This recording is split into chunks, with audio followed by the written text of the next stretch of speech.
This is the first hand plane you should own. So let's talk about the reasons why. A low angle adjustable mouth block plane is useful for so many things. You can use it to smooth surfaces. You can shoot end grain with it.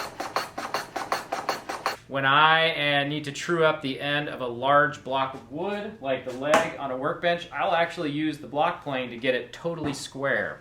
You can use this thing on convex outside curves to true them up from a bandsaw cut. You can true up small parts.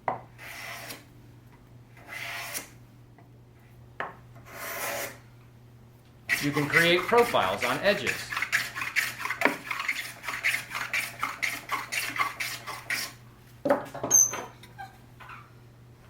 You can even use it to level an uneven joint like a mortise and tenon joint, a drawer box, or even a face frame that's been screwed together with pocket screws. That's right, I said it. Okay, so why is it important that it be a bevel up adjustable mouth block plane? The bevel up allows you to adjust the angle that you're cutting at by adjusting how you hone the blade. So if you had two blades, you could keep one ground and honed at a really shallow angle for slicing through end grain. And then you could keep another one at a steeper angle for when you have figured woods. The reason you want an adjustable mouth is so that you can close it up for those figured cuts when you're having trouble with difficult grain, or if you have a wood that likes to tear out. And then you can open it wide open if you're using it to cut a chamfer on the corner of a board. So which brand?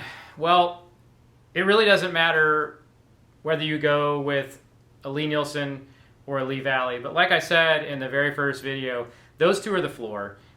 You don't really want to buy anything cheaper than that.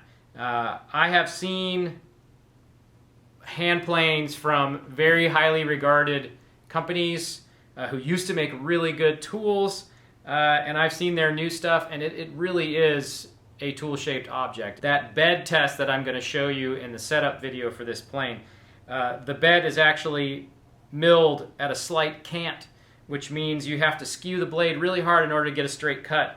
And you shouldn't have to do that for a hand plane. I don't care whether you paid $250 or whether you paid $50, it should cut, and you should be able to use it, even if it's not machined as well.